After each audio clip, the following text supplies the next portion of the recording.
Good evening, everyone. Happy Valentine's Day, and welcome to the Town Board Work Session for February 14th, 2023. Would we all please rise for the pledge to the flag? With pleasure.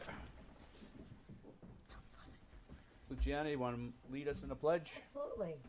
I pledge allegiance To the flag of the United States of America and to the republic for which it stands, one nation, under God, indivisible, with liberty and justice for all.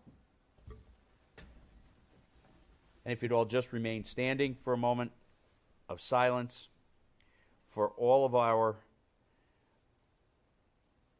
fighting men and women who keep our freedoms daily, and all of our first responders, police, fire, ambulance, that keep us safe in our own hometown.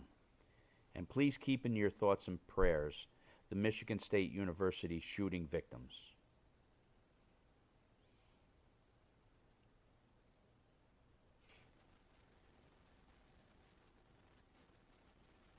Thank you.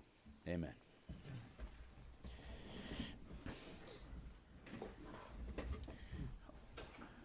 Starting on my right, introductions. Good evening, Diana Quast, Town Clerk. Happy Valentine's Day to everyone. Councilman Ed Lachman, and I echo that Happy Valentine's Day. Supervisor Tom Diana, ditto. I'm going to change it up. I'm going to say Happy Valentine's Day first. Oh, See that? Happy Valentine's Day, Sergio Esposito, Town Councilman. Luciana Howitt, Councilwoman. Mary Capoccia, Councilwoman. Happy Tuesday.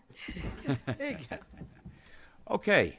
I'd like to open our work session here with property tax exemption, and we have the wonderful tax assessor Kim Penner, who's going to come up and give us a little information on that. Kim? Did you want to introduce John? Oh, I'm sorry. And then we have our town attorney for tonight. Thank you. John Diaconis from Blakely, Platt and Schmidt, and I'm pinch hitting tonight for Adam Rodriguez. Sorry about that, John.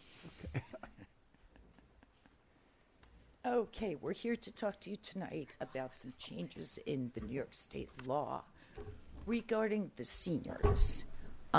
Senior citizens exemptions, the gross income had not been changed since 2008, which was $37,400. The state has decided to raise that income level to $58,000. It works basically on your income and a percentage for the exemption. So if you earn less than $50,000, you get a 50% exemption. And that would also include the persons with disability exemption, which falls under 459C of the real property tax law. We also have a change in our fire and ambulance, which we already have that in place.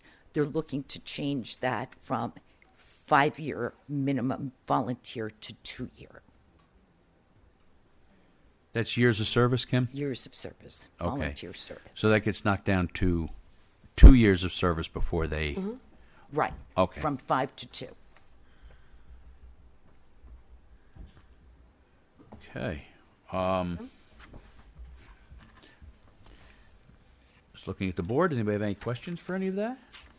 So, Kim, Good, thank you. now for the veterans on the pension that's included in this? We still need to discuss that because there was not a decision made. Okay. Okay. Adam has drawn up the law that we have to submit to the state, so we'll need to address that before he submits. Okay? The sooner the better. Okay. Okay? No questions? No more questions? We're good. Well, that Okay. was easy.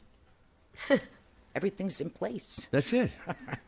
Thank you. Thank you, Kim. Kim? Okay, next up, we have New York State Gas and Electric. Dylan, are you ready for us? Okay. I had the opportunity to meet with Dylan and Tom Garrity a couple of weeks ago. We had a nice conversation, and I think we're going to have a good working relationship with New York State Gas and Electric. But, or I'm sorry, it's New York State Electric and Gas. Let's get it right, okay? Okay. All right. Well, thank you, Supervisor, and thank you, Town Board, for having me here today. So today, if you could look at the screen here to the left, I'm going to go over what we call it a blue sky meeting. This is something we do with municipalities in Westchester and counties throughout the state of New York. So this is something we do twice a year, and basically it's just walking you through the process of kind of our storm response and what we do when there's an outage, and kind of step by step to better educate, elected officials, so then they can pass that information to the public. Next slide, please. You can go to the next one. So there's my contact information, but I give that out at the end, no problem. So just, so if you just go to the map, please, sorry. So this is the NYSEG map. We also have the other operating company, RG&E, within the state. So down here, we have our Brewster Division, which runs from the town of Amenia up in Dutchess County, down to here at the Con Ed line here in the town of Yorktown and Pound Ridge. And then, as you can see, we own most of the gas and electric in the southern tier in western New York. Next slide, please. So this is something that can be found on NYSEG's website. This is something we update yearly, so we're going to be coming up on the new update rather shortly. It's our emergency plan.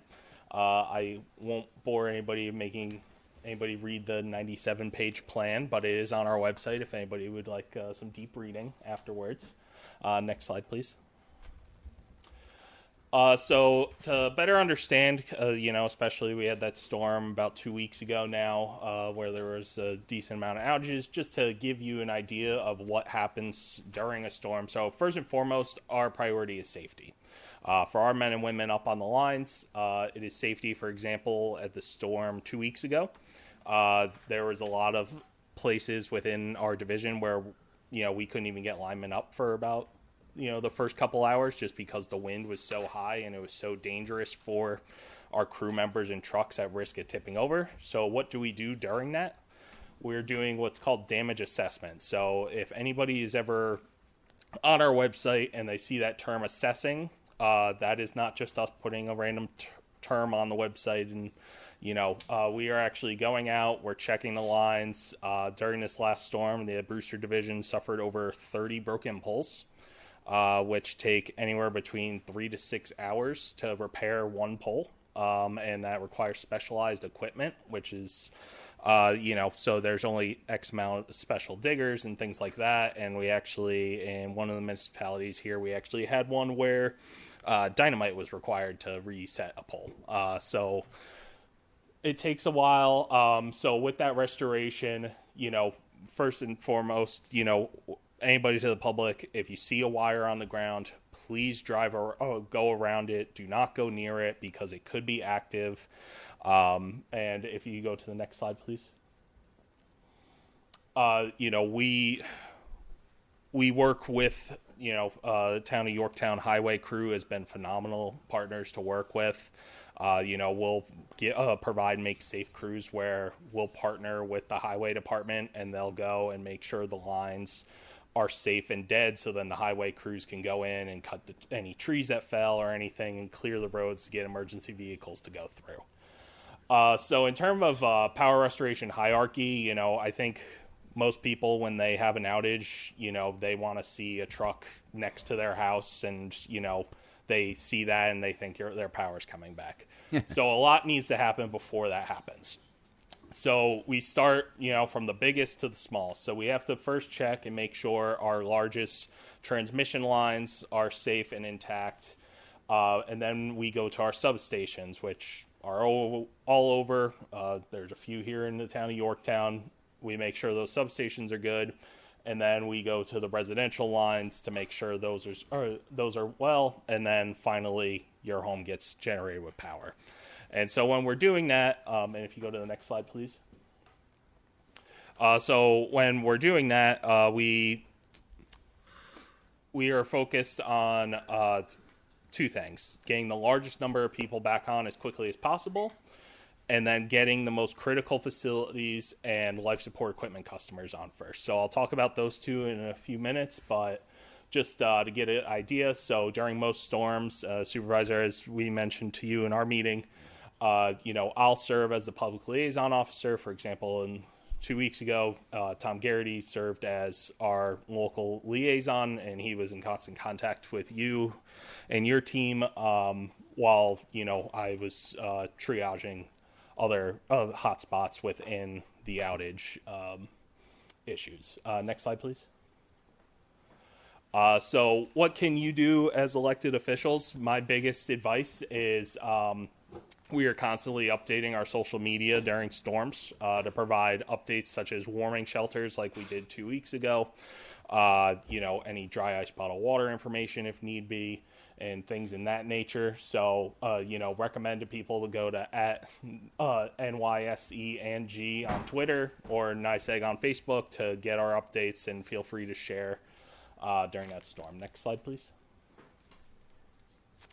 So as I was talking about, you hear the term make safe a lot with utility restoration, and so that is our partnership with the highway superintendents here in Westchester. We work it out with the towns compared to statewide. Everywhere else we go through county EOCs to do that, but down here in Westchester we work with the towns. And so, our line operators will call the highway superintendent and say, hey, do you need some make safe crews? And if that's the case, we'll get one as soon as possible to them, and we'll hit all the hot spots within town with the highway crew, get those open for emergency services to get through for police and fire and ambulance. Next slide, please. So tomorrow, Supervisor, I'll shoot you an email. So we do have, PDF and shape files that I know your predecessor had, but we'll make sure you have those as well. Thank you. Next slide, please. So as I was talking about critical facilities, I'll happily shoot you this presentation after so you have it as well, but just to get an idea, we have a 3-tier critical facility list. So first things are very obvious, like a hospital and, police stations and things like that, where those are the first things we got to get up, make sure those are running good during a storm.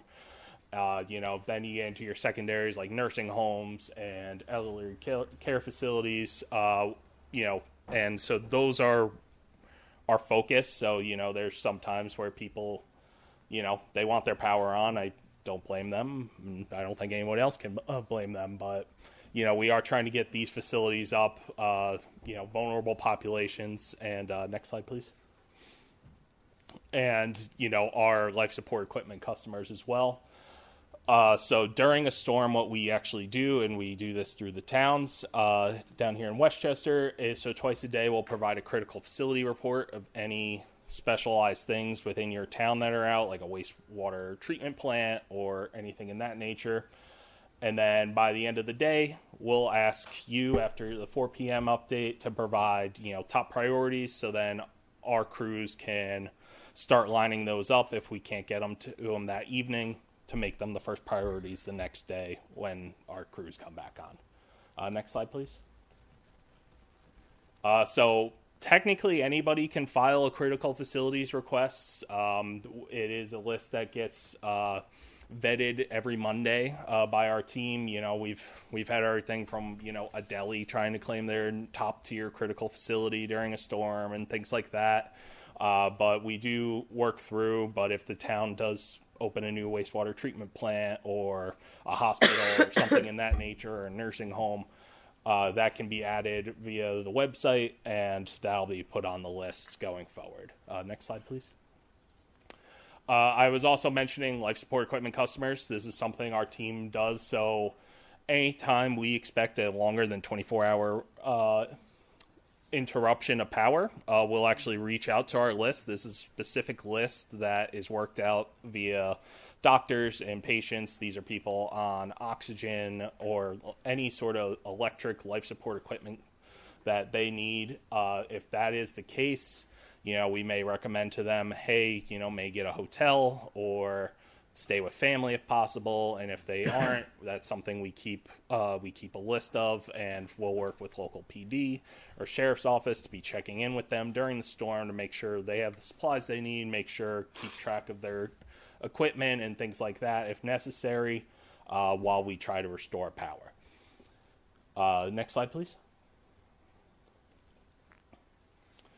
So what I will be sending you tomorrow is just a list of, the current critical facilities within the town, any potential dry ice or bottled water distribution centers within the town, any elderly population priorities, and critical road facilities. These are just things we keep track of. We send you this list twice a year just to make sure, nothing new's opened or closed, and just make sure we all have the same game plan, so then when there's a storm, we're not scrambling for that information.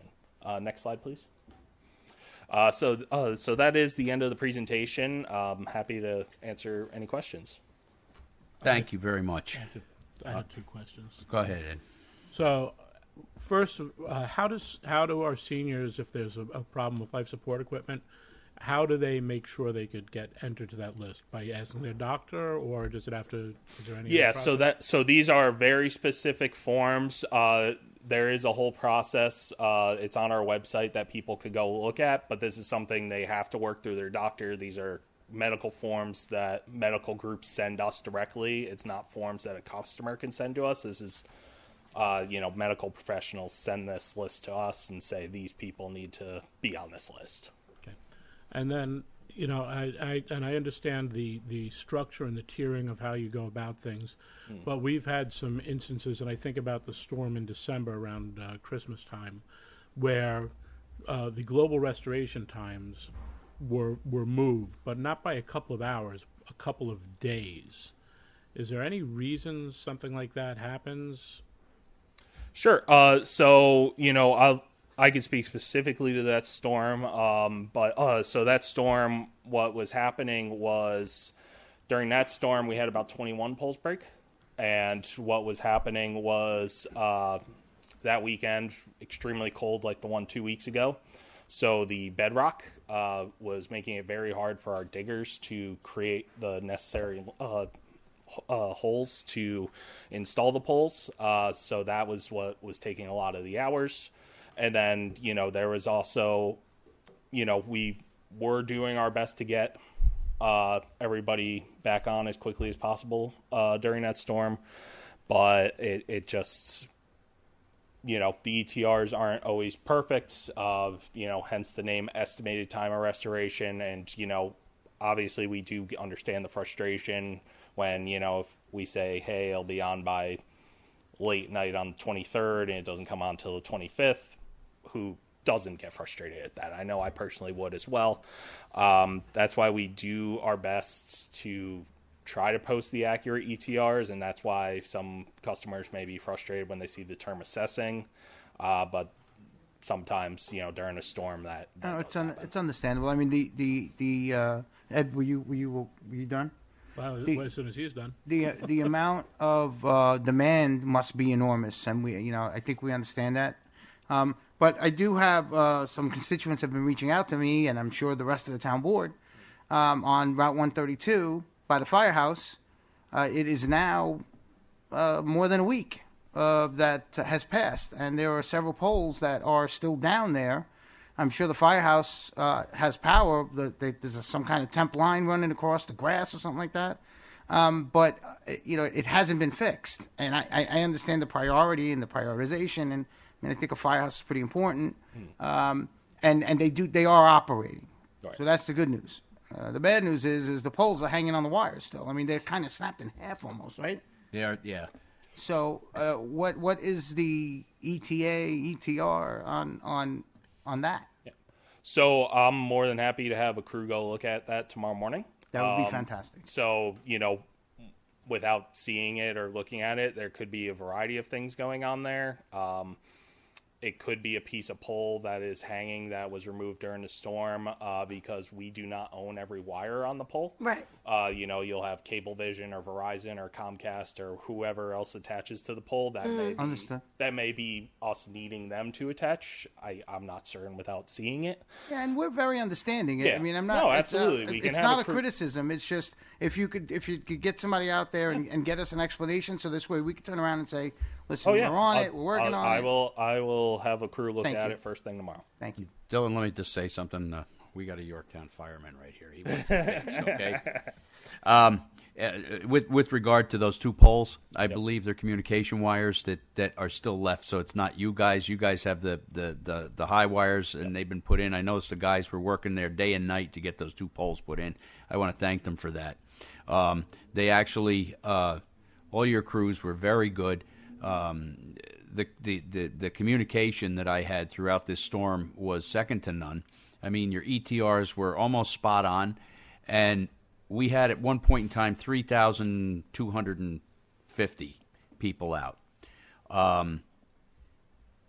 Within 8 hours, we only had 200, maybe 300 on each side, whether it was Con Edison or NYSEG. So that only goes to show you what these crews are doing out there. Now, maybe it could have been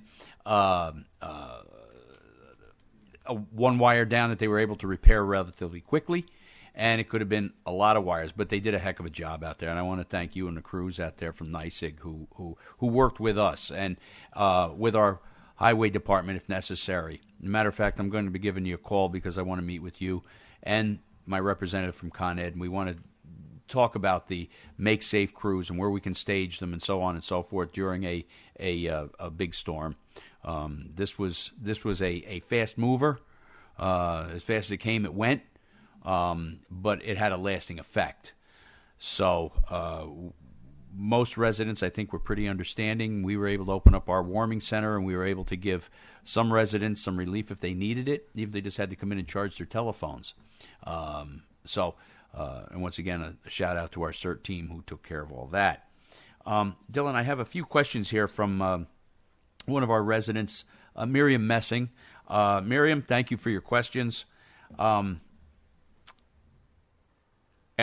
believe it or not, Sergio, top of the list, power wires on Route 132. There you go.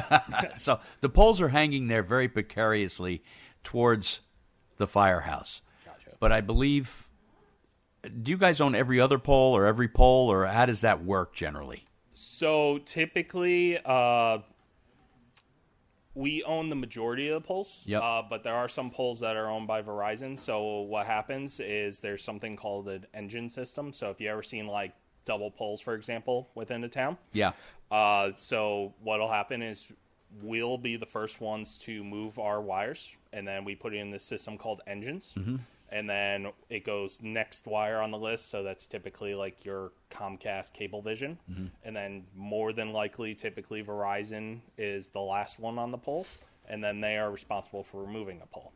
There are also circumstances where poles are privately owned, and then that is on the customer of that private pole to hire an electrical contractor to install a new pole. How do we get involved in the loop of whose pole it is? Because I got to be honest, if it's not your pole, that's great. And if you don't mind taking over my section of town, because I'm on Con Edison, I would really greatly. Oh, did I say that out loud? I would really greatly appreciate it because you guys far surpassed, in my opinion, Con Edison's performance. So.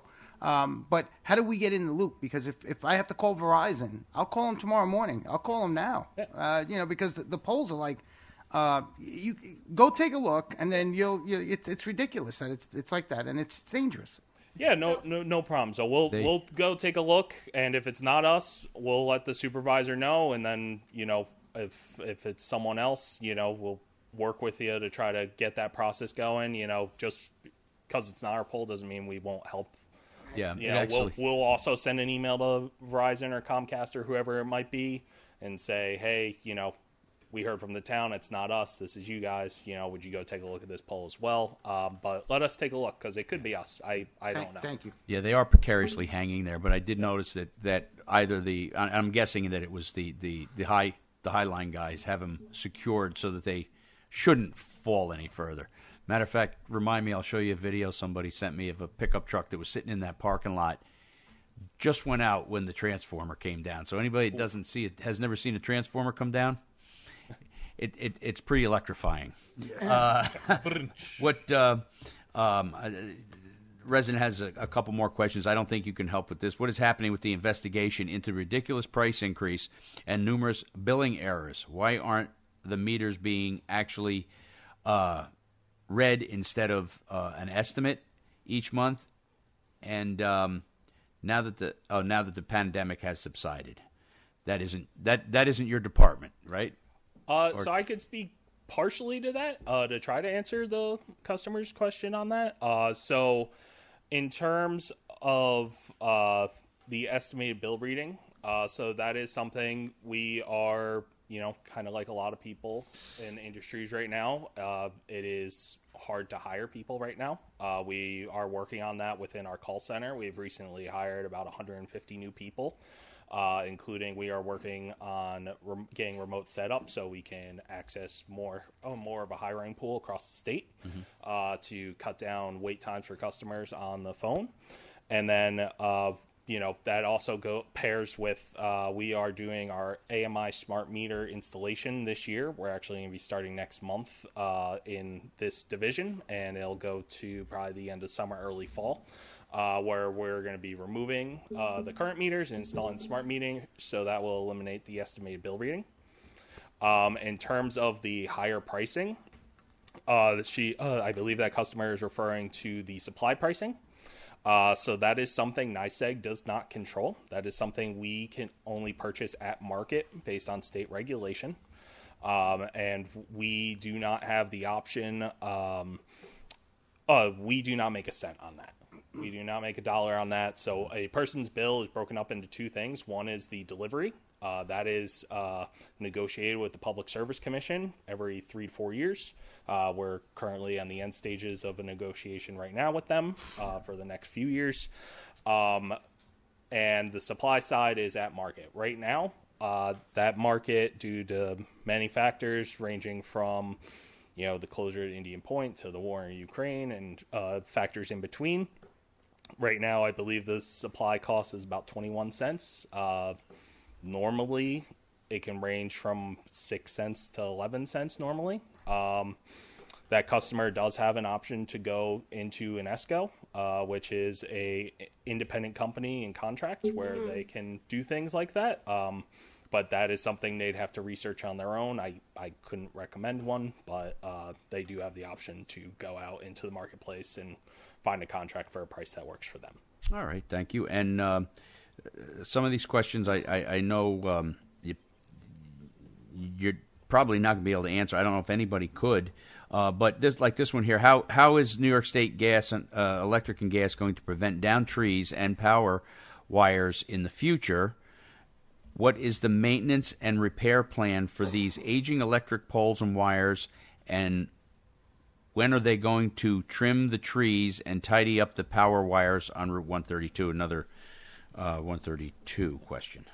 Yeah, so that is actually something that's being negotiated right now in our rate case. That is something we strive for. We go for reliability. In the last rate case, we were able to do quite a few system rebuilds within this division, and actually, the Christmas storm and the one 2 weeks ago, they were some of our best performing circuits, and that is mainly because our goal for our wires would be 15 feet on each side of the wires to be removed with trees, but we can only maintain what is in our right-of-way. If it is outside our right-of-way, that is the customer or whoever's property it is, that is up to them. Some people do not want to pay the cost to remove a tree, which, depending on the price, I can't necessarily blame them. But that is something that, we do strive for, but this area is definitely susceptible to dead ash trees that were planted over 100 years ago, and unfortunately they are all starting to fall down. And then another question from the same person. Why did Yorktown experience so many downed trees during the last storm compared to neighboring towns? It cannot be blamed on the weather and wind. We did not see any evidence of the storm damage in Mount Kisco and surrounding areas when we lost power in Yorktown last week. I know that with Mount Kisco, I have no idea about over there, but I know that myself and my supervisor, Anabi in Putnam Valley, were in constant contact, and we seem to be probably two of the communities that were worst hit. Whether it was the way the storm came through or not, I don't know. I'm not a weatherman, but we were both kind of comparing notes as the storm progressed and subsided. Yeah, so I am not a weatherman either, but from my understanding, it is, the way the wind gusts work that go through this division, this area, due to the valleys within this area, makes this region very susceptible to microbursts. So there are many times, since I've been at NYSEG where I personally live in Poughkeepsie and, the town of Pauling within Dutchess County, which is probably 20 minutes away, they had something that looked like a tornado, and the entire town was out and bursted, and it was 80 and sunny where I lived. And so it's depends on the wind gusts and things like that. Unfortunately, I'm not the weatherman to explain that better. And one last question, and I guess this is for us guys. What authority does the town board have over NYSEG to get repairs completed in a timely fashion? Well, I think our relationship with NYSEG and Con Edison is about the only thing we have that's going to get the stuff done in a timely fashion. And our assistance to them, kind of like how can we help you help us? So, offering our highway, and I'm not going to speak for Dave if you're listening out there, how can we possibly offer our highway department and their heavy equipment to move stuff if you need it and so forth, and work with the highway department with your make-ready crews and so forth, so we can keep the lines, the roadways open, so that we can get our emergency vehicles and such through. That's probably the biggest thing a town can do for NYSEG. And then if there's anything else you can think of how we can. Yeah, no, the town of Yorktown has been one of the best municipalities to work with. Your highway guys are phenomenal, and then your police team, I've personally met with, and Tom have met with the chief and members of the department who've offered any sort of assistance, or if we need to establish an additional EOC bunker or anything. They're right and repaired, and anything you guys need, we're here for a partnership. It's not always going to be sunshine and rainbows, but when when things are going bad, we know you have our backs and we have your backs, and we're going to get the community on as fast as possible. I have a question around Thank that. Is there are you the liaison from NYSEG with Tom? Yes. Okay, so is there a way where if Tom gives you, if the supervisor was to give you a spreadsheet of the poles that are down, and you would go out and send your crew to look at them, as you will do for 132, that we could get feedback? Because like you did mention, like there's certain degrees outside where we can't dig. And I understand that, coming from a construction background. And also I understand that you said it's about 3 to 4 hours. Yeah. And now I also understand that sometimes you have to coordinate with other parties, Yeah. such as the Cablevisions and the Verizons and all of them.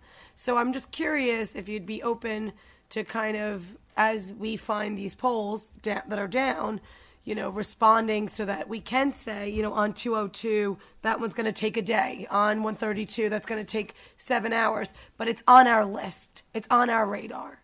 Yeah, we're happy to take anything like that during a storm time. Supervisor, whoever else is able to text, hey, 132, I got 4 poles down and wires across the street. Here's a picture.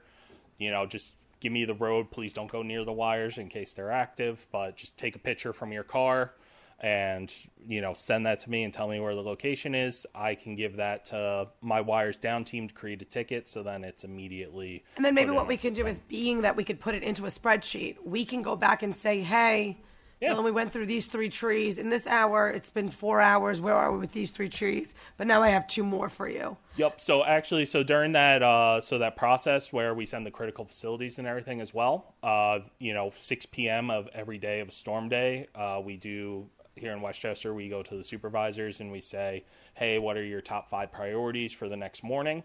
If we can that evening, we'll try to knock them out. But, sometimes due to the darkness or whatever the case may be, we might not be able to. So those get created into a packet for our linemen or our contractors that are coming in or are already in, and then they go out the next morning and knock those ones out. So we're happy to work with you on any circumstance like that during the blue sky days like today.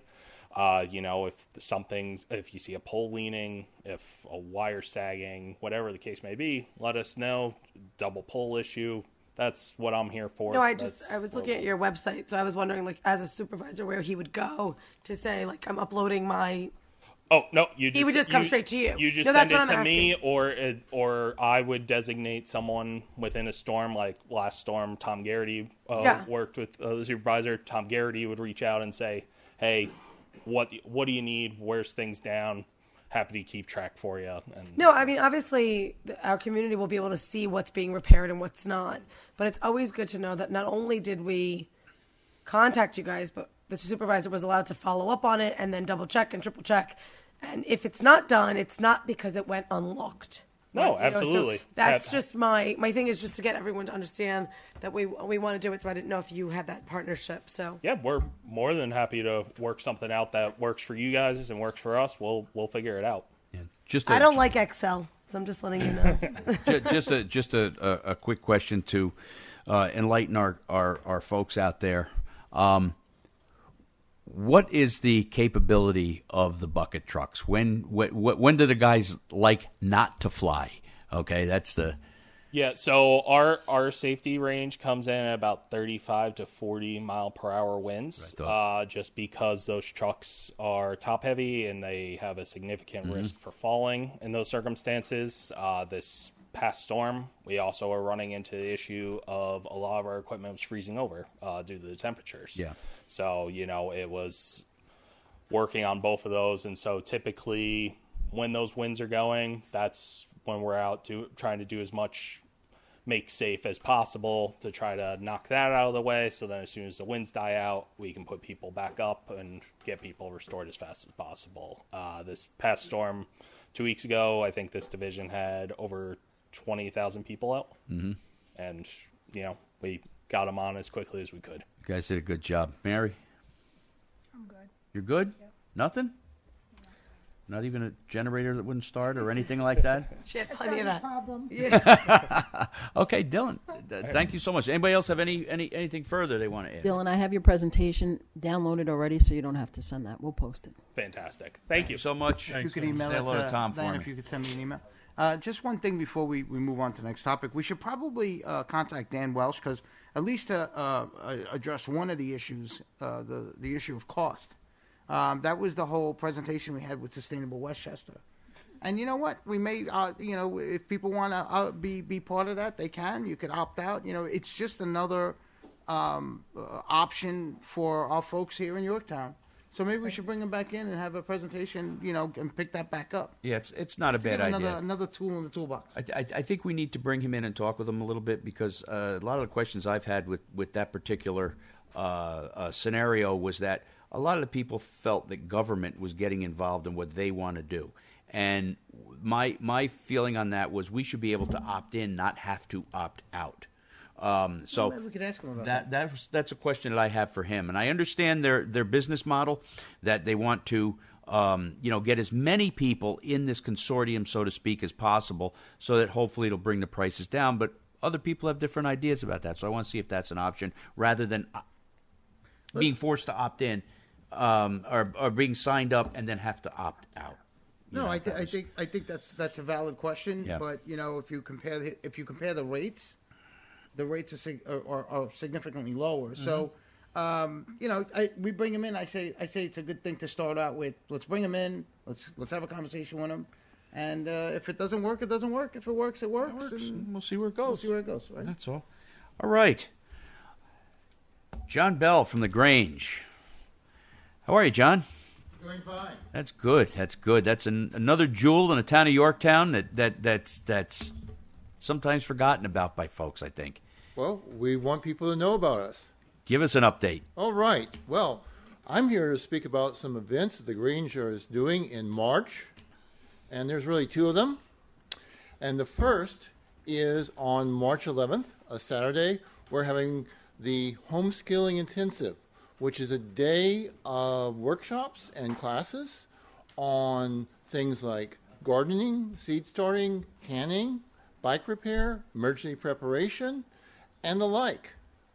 And there is going to be there's 4 sessions, 2 before lunch, 2 after lunch, and you have 4 classes to choose from. So there's actually a total of 17 classes, and we're just want people to know that this is happening. And I would say that we're especially interested in having young people who don't have these skills. So, tell any young adult or even young person to come check it out.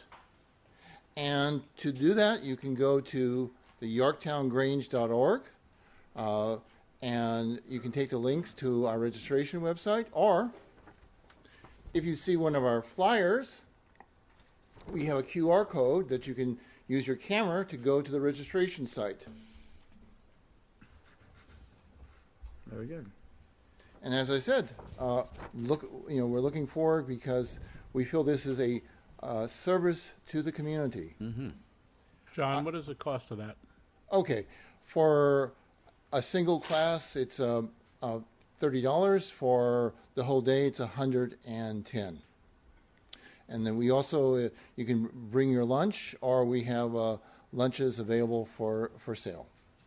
Very good. Now, the next 2 weekends in March, we are celebrating New York State Maple Weekends. Yes. We are having our 2nd annual pancake breakfast at the Grange in association with White Oak Farms, who is the southernmost maple sugar producer in New York State. And we have, on both weekends, Saturday and Sunday, 3 seatings at 9, 10, and 11. And after you have your breakfast, which is going to have, obviously, local maple syrup from White Oak Farms, and bacon and sausage from also Hemlock Hill. Yum. Yes. And then afterwards, there will be a little thing where you can go pet goats for your children, and they can do a hayride. So it's more than just a breakfast. It's a morning adventure. And then afterwards, you can go over to White Oak Farms, since they're our partner in this, and they will show you a little film about sugaring, and you can just see what a real maple syrup production site looks like. I'll and tell once you, again, I did that last year. It was great. It was a lot of fun. Once again, go to our website, YorktownGrange.org, or if you see one of our flyers, there's the QR code. I love it. Very good. All right. What was the date on that again? Oh, these are March 18th, 19th, 25th, and 26th. Thank you so much. Certainly. I say we go take pictures with the goats. Yes. Yes. Yes. Pictures with the goats. That's what we're doing. It's my birthday weekend. Well, thank you very much. John, I know the Lions help out with that too. Yes, indeed. Wonderful time. The Lions certainly do, and the Boy Scouts. And Yep. we are so appreciative to both groups. And personally, I'm also a Lion, so... So, yes. And, I'll also give a shout. I know it's not maple syrup, but if you do go to White Oak Farms, they have amazing honey that is harvested right on the property. So great for like local allergies. Yes. Because you have a lot of the pollen being used in the honey by the bees. So really good stuff. And Yes, it Bree, is. Bree does a wonderful job down there. Bri, sorry. All right. Thank you. Thanks, Thank you so John. much, John. Thank you. Okay, folks, we're going to skip a couple here for right now. We're going to convene a public hearing, consider proposed amended Chapter 300, Section 39, through F regarding affordable housing. Ken Belfer, there's Ken. Wants to do a little presentation on this amendment, I should say, to the chapter. This is our notice of advertisement and posting. Okay.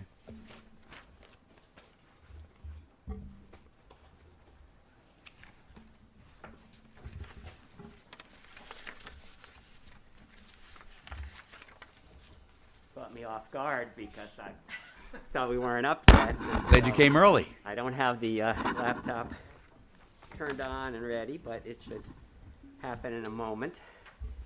And while it's booting up, let me just say that for me to be here on Valentine's Day night, it must be because I love you all. Look at that. And for all You're the best, Ken. For all of you to be here, it must be because you love the work you do for the town. Yes, we do. Yeah, we do. Come on. And for you to have this on the agenda tonight must be that you love the draft changes to the affordable housing law. Yes, we do. Yes, we do. A lot of love going A lot of around love. tonight. Yes, we're giving a lot of love here I want tonight. to put on my tie-dyed shirt and hang out. I think I had some bell bottoms somewhere. Ed, stop. You know, How'd you know I grew up in the 60s? took a guess. Okay, so I've got Chrome up, and now I just have to type that in.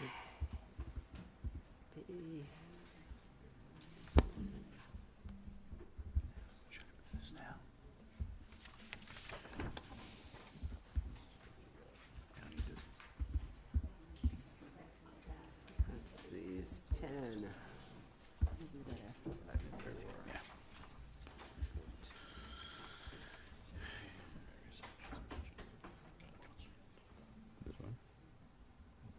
Okay, let's see.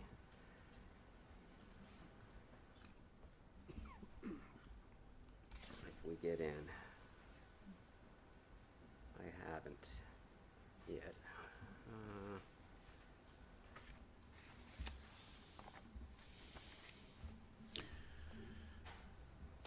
3 minutes up, Diana. No pressure, Ken. Let me see if I can get your help. Do I need to type those numbers in there? Yeah, yeah. One comment in United's favor, but.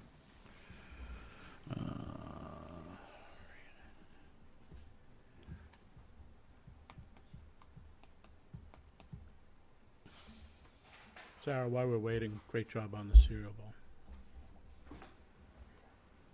I can give a brief report on the cereal bowl. Okay.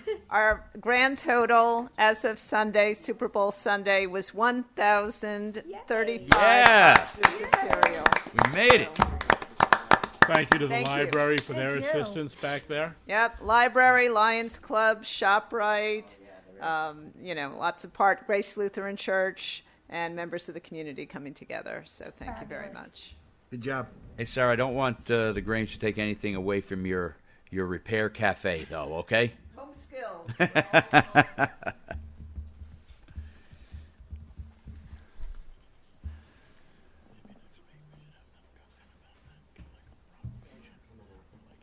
Still doesn't come up? You've got a Walton, Jane Daniels, repeat from Just email it to me and I'll bring it up on mine. She's a ball of energy, but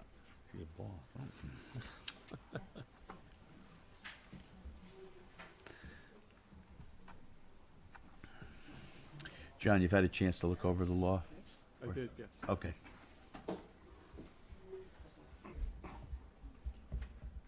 Because I'll give you the hardball questions, okay?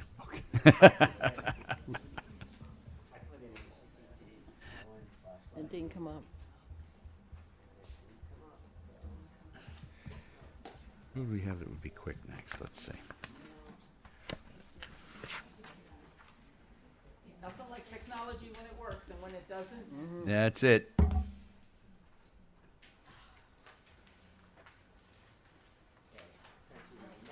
right, we'll It'll come up in a minute. Is there anyone in the audience who could come up and sing for the crowd while we're waiting on TV? Good evening, Timothy. Okay. I'm going to Anyone start. else who could Did you get the email yet? We're saying anybody else that could sing. Ain't nobody else, so you're getting this. What's that? Well, the keywords It'll take me a can minute to sing. download. You get what you get. So I will start in advance of the presentation. All getting right. to you. It'll take a minute to download, Diana was And, just saying. Yeah, and in fact, what I can do is You really, give you really copies tuneful. of it. L is for It's not the final version, but the content is close enough. So, There we go. There we go. There's all of this. there's 4 parts As usual, to right? the presentation Thank you. tonight. The context for what is the Affordable Housing Law and why are we talking about it tonight? The context about affordability. Is housing affordability an issue in Yorktown? Answering the question of what is affordable and how is that defined? And finally, going over the exact changes in very summarized fashion, and then what we want you to consider. So, Yorktown's small affordable housing program, the town's own program, began with a 1988 resolution. At the time, federal government, the state government, and the county government were all doing things to promote affordable housing and to encourage more housing that's affordable. There was a growing recognition in the late 1980s that there was a real crisis developing throughout Westchester County of affordability of housing. And perhaps not coincidentally, at the same time, the crisis of homelessness was growing in Westchester County. The town started its own program, as I said, in 1988, and through that program created 15 units that were governed by deed restrictions and by local law, and the local law is Section 300-39, which is what we're going to talk about here. If you do just Control L, it should just bring it up in full screen mode. And you could jump ahead now, a couple of... Okay, so here's just 4 of the 15 units that were created. Those are ones in Bridle Ridge, Wildwood, Courtyard, and Strawberry Meadows developments. Next slide. So why are we here tonight? The local law has been changed many times since 1988, and it was really time to make some more adjustments to really modernize it and streamline administration. But also, we're here because the county raised concerns about our local law, and those concerns became a serious issue for the town, I believe, because the town has this discretionary funding policy, and the Halleck's Mill sewer funds were considered discretionary funds. And so they made some comments on the law and encouraged the town to change it. Next slide. So I'll just do this one and then turn it over to you. I want to just start with what's a very rough measure in a community about whether housing prices and people's income is out of whack, whether there's a real affordability problem. So very roughly, you're going to hear tonight a couple of times the term median income. And median, basically, it's not average. It basically means half of the people earn more than this and half of the people earn less than that. Same thing with sales prices. Half of the prices were higher than this number and half lower. So if you look at median income and median sales price, it gives you a general gauge of, is there an affordability problem in the area? Now, these were Westchester County 2021 numbers. but the income needed to buy a house at what was the median sales price of $750,000 was $300,000, but the median income for a four-person family was $138,000. So $138,600 as it is a lot less than $300,000 that was needed. That just gives you a rough idea. Is there, a gap between income and housing costs that creates an affordability problem? Now we're going to dive a little deeper into this, and I'll ask Sarah to take over. Okay, so the issue of households struggling, if you can go to the next slide, we've got a gap, right, between the median income and what most households are earning. And the United Way in Westchester Putnam uses a term called ALICE, A-L-I-C-E, which means asset limited, income constrained, employed. And then they looked at the number of ALICE households in our community in Westchester and in Yorktown. And we see that it covers all across the board, both young, next slide. I'm going to move quickly here because I know time is short. So the first graph is households with no children. The second is households with children. The third is 65 and over. And you can see that across the board, whether it's the young families starting out, the families with children, or the seniors, anywhere from 30 to 40% of the households are ALICE households, or even below that threshold in terms of poverty households. And the last graph, again, breaks it out between single, family, and seniors. If we go to the next slide, we can see that in Westchester County, 40% of the households are ALICE or poverty households. And again, this is based on the United Way metrics. In Yorktown, we're better. It's 25% ALICE households, and thankfully, only 4% of the households are in poverty. But still, that's 29% of our households. So this is a significant issue for many of our residents. And then drilling down even further at a zip code level, right, we can zoom in and see out of all the households in each of these zip codes, what percentage and what number are at or below that ALICE threshold. And, Jefferson Valley is very small, but, it's a significant portion of households in that struggling category.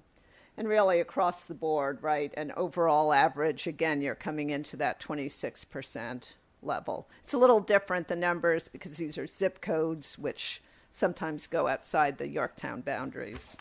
And then one more slide, again, just another way of looking at it. This is coming from Westchester County Housing Needs Assessment, looking at the housing cost burden on these families, whether they're renters or whether they're homeowners. About 62%. They're in that normal range, kind of 30%, but then you've got 23% and 15%, overall 37%, where it's unaffordable or severely unaffordable to them. So is housing affordability an issue? Yes, absolutely it is. Just another way, again, to look at it, looking at fair market apartment rents. At this point in 2018, it was $1,687. Looking at actual renter wages and extrapolating that out, what they could really afford was $824 here in Yorktown. Again, a significant gap between what that market rate unit is going for and what they can comfortably afford based on their income. Next slide. So again, just to sum up, housing costs are a significant portion of, many people's household budget. Sure. They're making decisions about what to pay for: food, medicine, transportation, housing, and we're well aware of the problems with food insecurity. And I know Cindy's here tonight, and we were just talking about the cereal bowls. So, people are dealing with these issues and trying to make their money go further. One more slide here, just to highlight as an example, our town employees. And again, this is using median salaries. So half the people, including the department head and, et cetera, make more. Half the people in each of these departments make less. But you can see that range is anywhere from 70,000 up to about 88,000. So again, this becomes a struggle when you're looking at what the home prices are in Yorktown. That's before taxes. That's correct, before taxes. So anyway, I'm going to turn it over to Maura to talk briefly about what's affordable. When we use that term, affordable, what does that mean? I'm Maura Gregory. I'm also a member of the Community Housing Board. What is affordable? That's generally defined as paying less than 30% of your monthly income for housing costs, and this is a pre-tax number. Housing costs are defined as the amount of your rent or mortgage, and mortgage includes what is known as PITI, principal, interest, taxes, and insurance. Now, if you take a person who is working 40 hours a week and earning $20 an hour, that's $1,040 per month. That's, again, before taxes. That equals $41,600 a year. That's $1,040 a week, which monthly is $3,467. So you can see that somebody who's earning even above the minimum wage here would have terrible problem affording housing here. Next slide, please. So generally, when we talk about affordable housing in the affordable housing community, there are certain guidelines that are used. AMI means average monthly area median income. So generally, home ownership for affordable housing is targeted at people who earn 80% of the area median income. In our area, for one person, that's $77,650. In a household of 4 people, that's $110,900. So you can see somebody who's earning 80% of the average median income in this area is at the $110,000, $111,000 figure.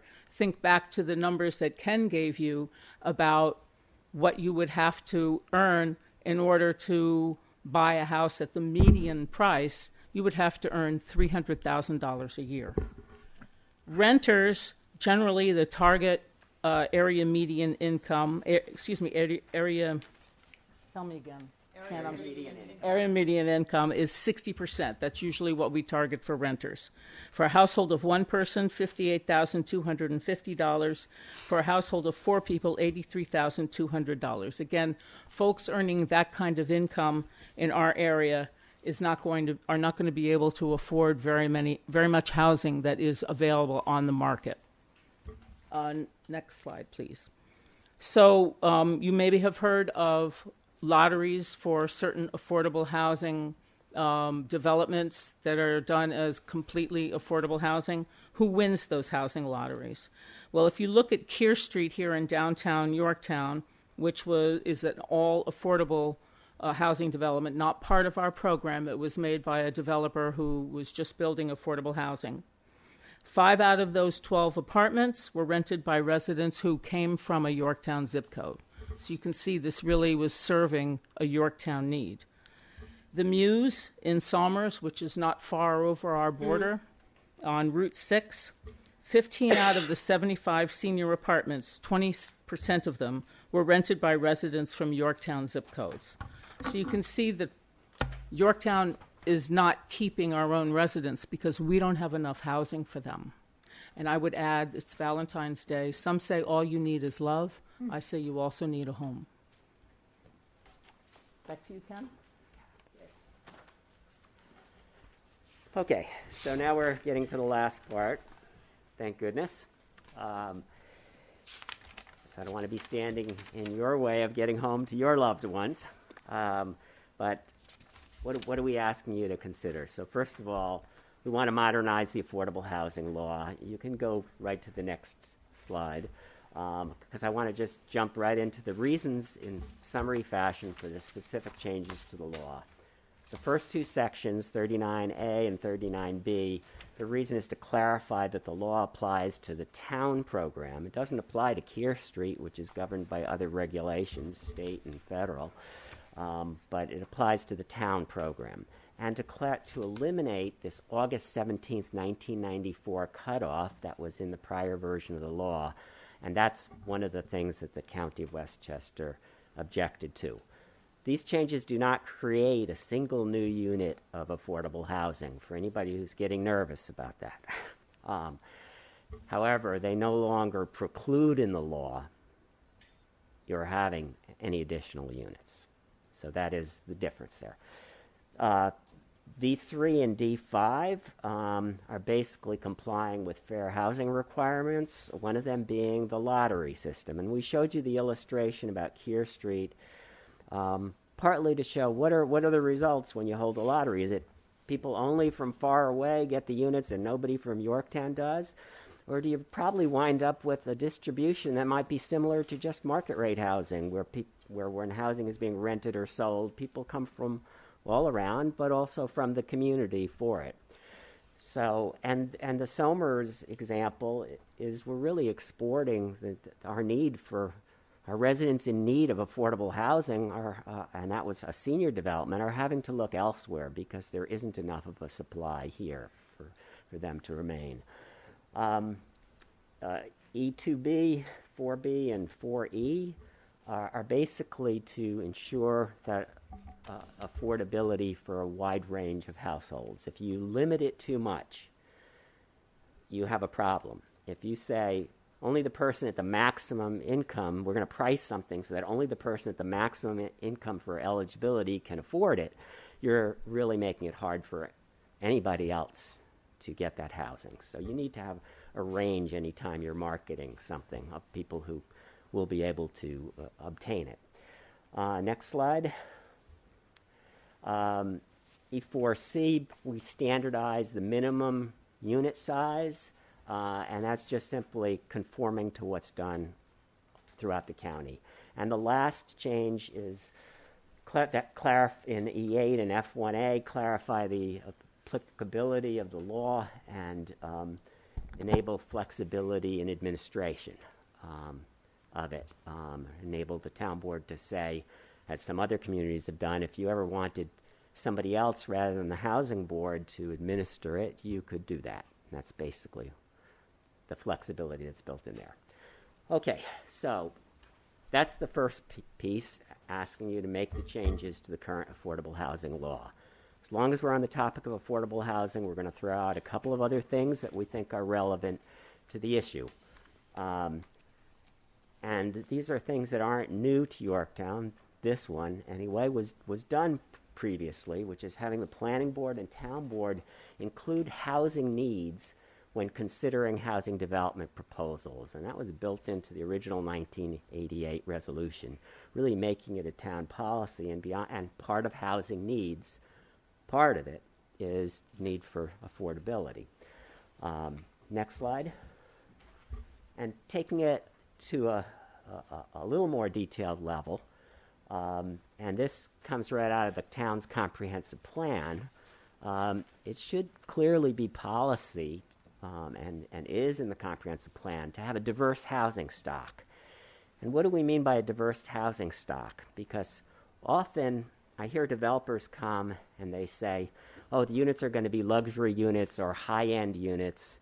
And I sense that there's a bit of a sigh of relief. Oh, good, that's great. That's a good thing for the town. And I don't disagree with that. I think there's a demand for that. There's a need for that. That's great. But that's not the only need that exists in the town, and that doesn't serve all the people of the town. So there should be a range of unit sizes and types. For example, if there's a development built that's good for workforce housing, what about studio apartments for single people? You should be thinking about the sizes of units so that they're not always the most expensive, largest units, that there's a variety. And that variety also creates a diversity in pricing, just in market rate housing. And finally, it's part of our comprehensive plan to have a mix of home ownership and rentals, even though we all know we're primarily a single-family community. And I think the town board has really taken a big step in this diversifying housing stock with the overlay, the creation of the overlay zones. And I want to commend you for that, because I think that, and that furthered comprehensive plan policies that said the place for higher density is in the downtown hamlet areas of the town, and that's what you've done with some of the overlay zones. Also, and now we're getting to the last couple of slides here, so if I haven't put you to sleep yet, I have one more opportunity. No, this is it, Ken. You get one shot at putting us to sleep. If this doesn't work, you don't get another. We'd like you to consider encouraging affordable housing in the town. You know, making developers think that you know, just as luxury developers are welcome here, that affordable housing developers are welcome here. The kind of developers that did Kear Street, that did Crown Pond Crossing, that did Beaver Ridge many years ago, that did Wynwood Oaks, that they're welcome in this town. And then there's the town's own very small affordable housing program. And one way to expand that is to encourage developers to include affordable units in their development. One way it was done in the past was really through the planning and zoning decisions made by the town board and the planning board.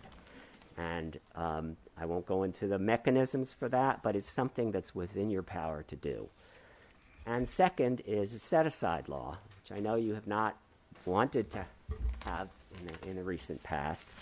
But what that does is that means in larger developments that there will be a percent of units that are affordable if you enact something like that.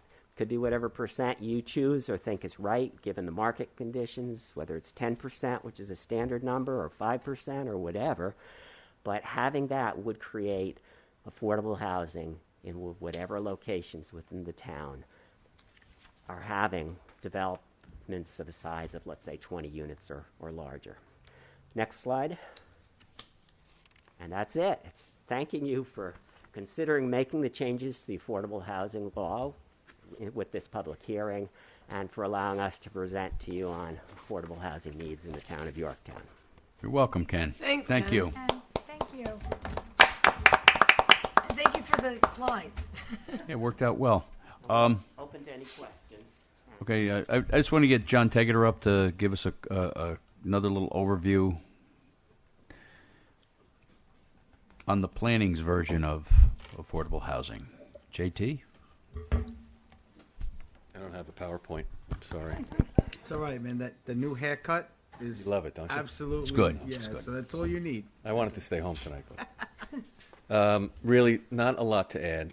I think I want to start out by saying that it was a great presentation, a lot of information. Just in summary, and remembering what we're doing here tonight, is that this is an existing law, been on the books for quite a long time. And one of the impediments that we saw was that it had that limiting date in it, which is being removed, which modernizes it and makes it available for use if there are units that can become available from a developer that wishes to do so. And then I think Ken did a good job of going through some of the minor changes, and they're quite really innocuous changes that really bring the law kind of into comportment with what the county is doing and the model law. So it really just brings it up to date. And I think really that's the most that I'd like to say about it, unless you have some questions. No, I don't think so. I have none. Anybody else? No. No? Okay, John, that's it. Okay, I don't want to belabor it, but so I'll finish. Okay. Thank you. Anybody from the audience would like to speak on the revised law? Good evening, Jay Kopstein. Hello, Mr. Kopstein. I have no issue with modifying 300-39. The advertised agenda was 300-39. Not set-asides, not through that whole section of B that wasn't advertised. I will point out that there had been no assessment, no census in the town of Yorktown of what is affordable right now. I've been requesting it for the last 15 years. Nobody had the number. I did some research on it. It was submitted. I can dig it back out again. But we can't even look at set-asides until we know what we have now, and we do not. If you talk to Kim,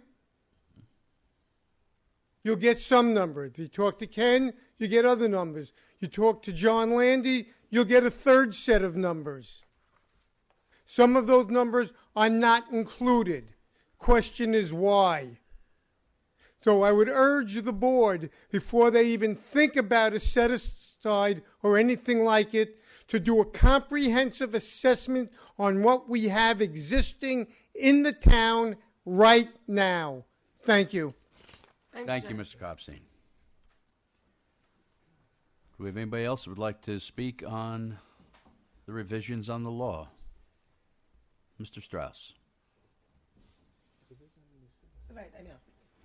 Dan Strauss, 56-year resident.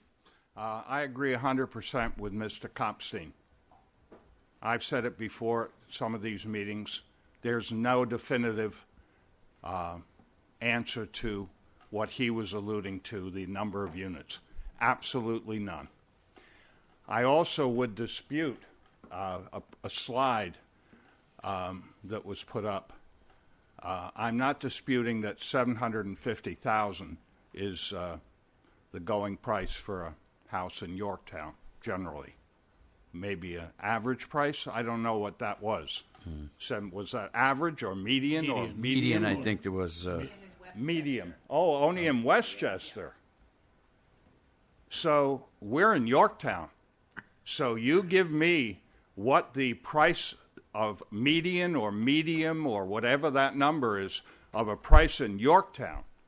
And also, I dispute then that it does not cost $300,000 a year income to live in Yorktown. It does not. So you give me figures that represent what goes on in Yorktown, not what goes on in Westchester. There are people in Bedford who are making $30 million a year.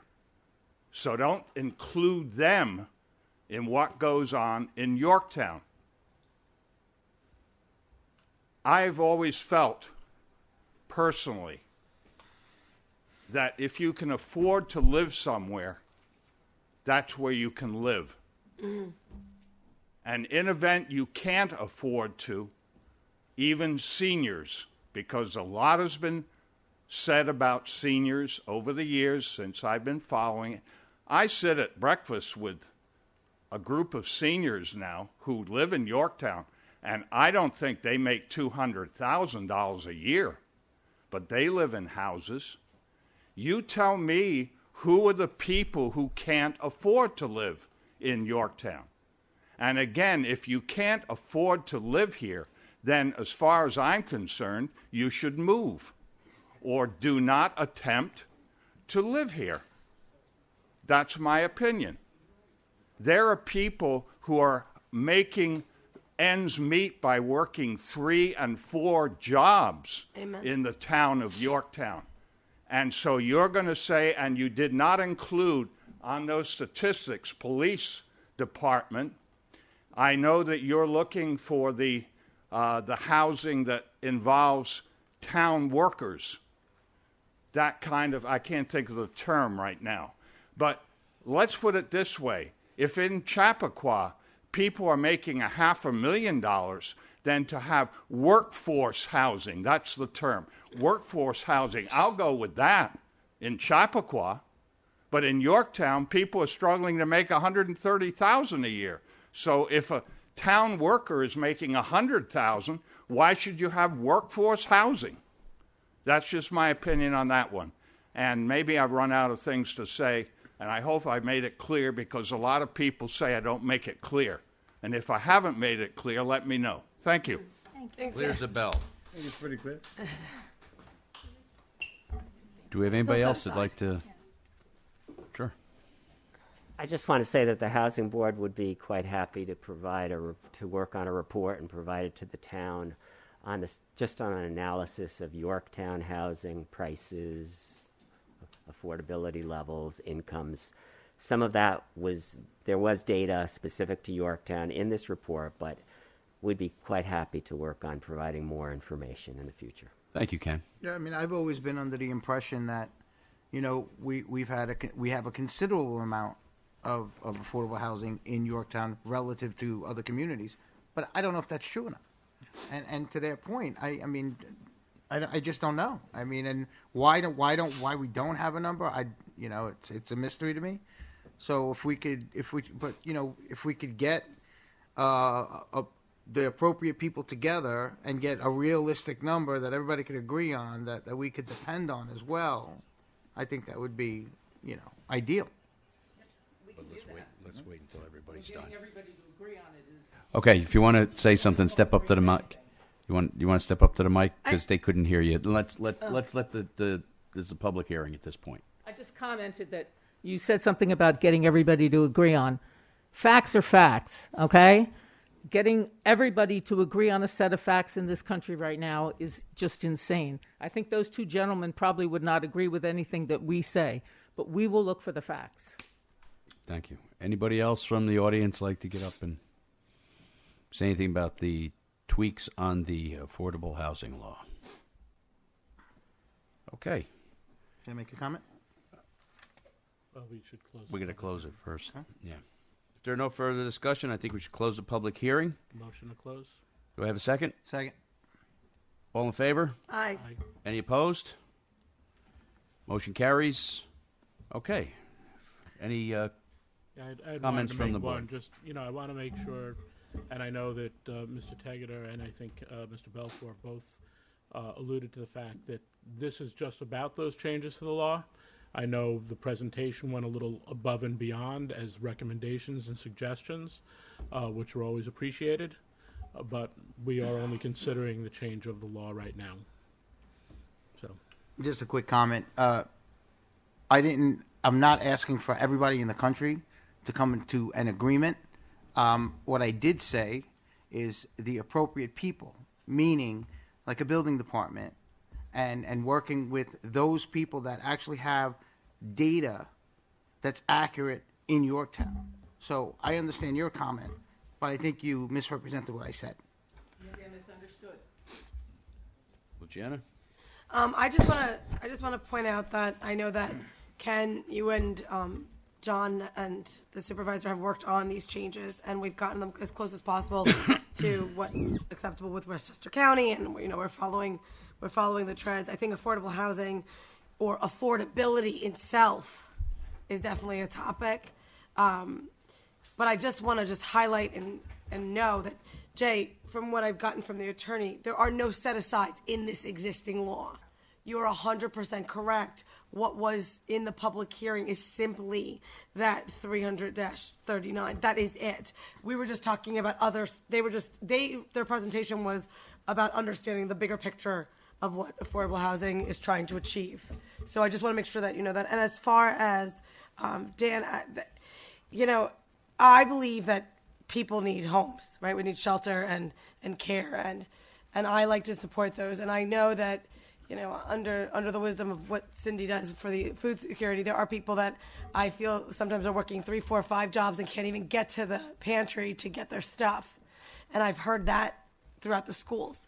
And I really do appreciate that, because if I could afford a $750,000 house, I wouldn't have had to start saving my pennies at 12. So I understand that as well. And I love that you brought that, because I did feel like that was a little on the higher side. I do see, I can run comps on where they afford, what we are affording. But so many people come here so that they don't have to work 3, 4, 5, 6, 7 jobs. And there are a bunch of us that need the support. And I don't think anyone, and I hope, Dan, you made yourself clear to me, I don't think you were shunning that there are people that need support, and this community is to hold support. But at the end of the day, I do love the idea of people showing up for what they want. and living what they can afford. So I really do appreciate that too, Dan. Harry? No, you're good? Okay. A lot of effort was put into this on all parts, and I'm glad that we finally came to terms with what we had to do here tonight. And what we're going to do is that we've closed the public hearing.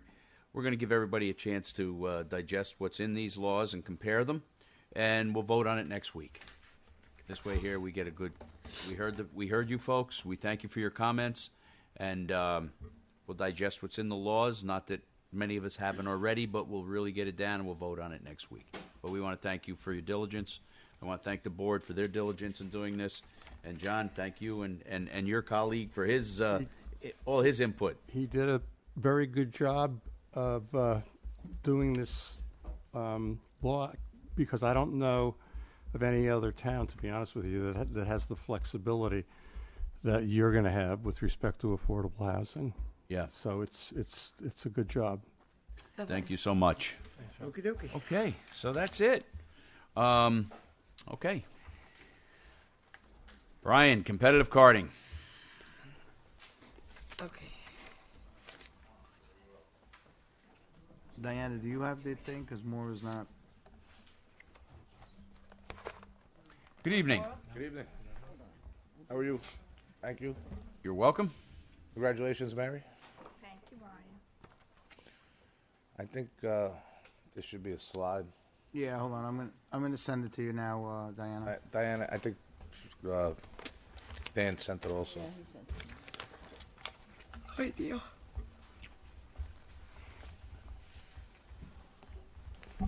I just sent it to you again. It'll be at the top of your list.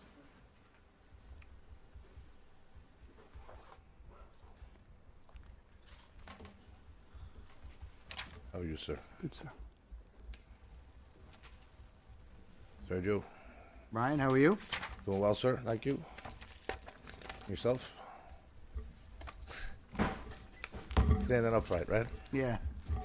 So, Brian, in sum and substance, what are you going to give us tonight? What are you going to what are you going to show us here prior to Basically, the slide? what I discussed with the board last time is the changes in certain areas, like the Stony Street section, the Gomer Street section, whatever was switched from Monday to Tuesday, Tuesday to Monday.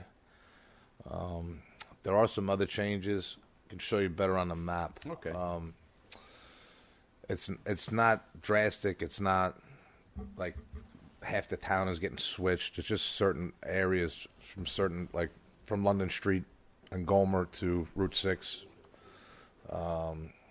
The Stony Street section, which kind of encompasses kind of Mohegan Lake on the backside, Arch, Ivy, Judy, out to Amazon, out to Lexington Avenue, up into the condos.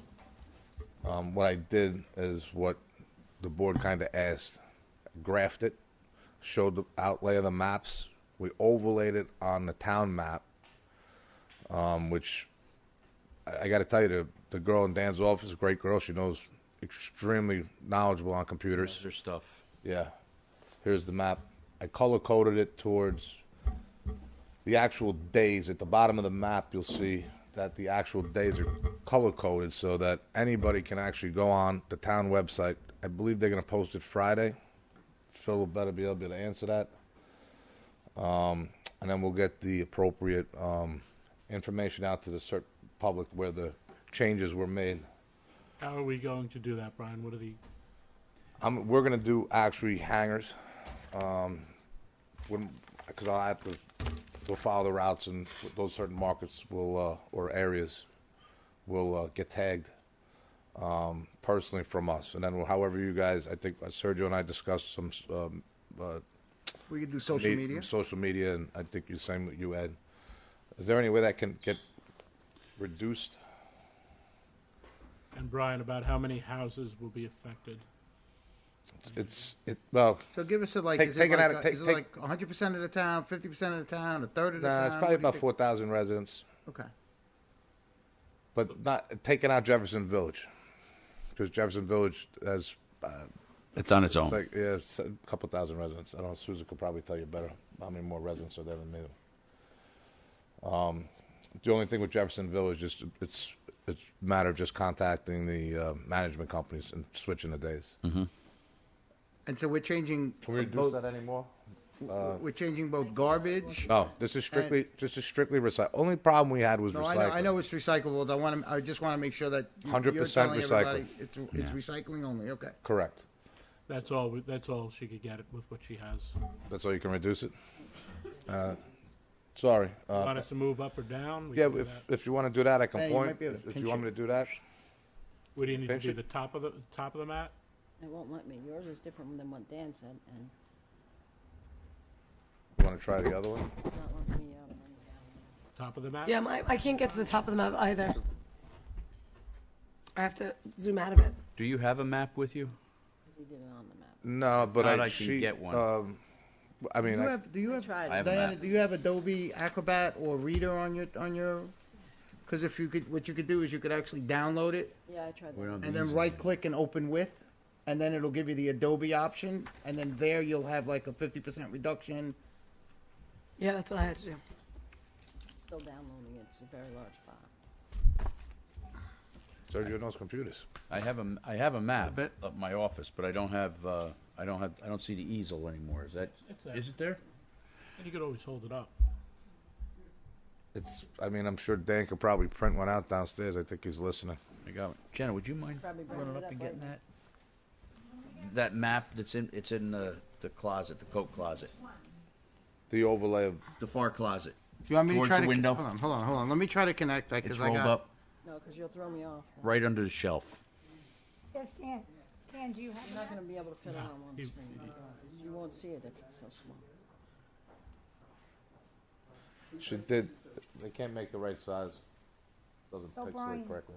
Brian, you're just changing recycling days for approximately 2 Yeah, anybody that was switched about 2 years ago from the prior company, they'll get another hanger or notification from the town that their days will go back from Tuesday to Monday or Monday to Tuesday. However, they were flip-flop, except for Jefferson Village, which I think was originally went Monday and they switched it to Fridays. Yeah. Now, when you say hanger, you mean you're going to do door hangers or doorknob Door hangers? hangers. Okay.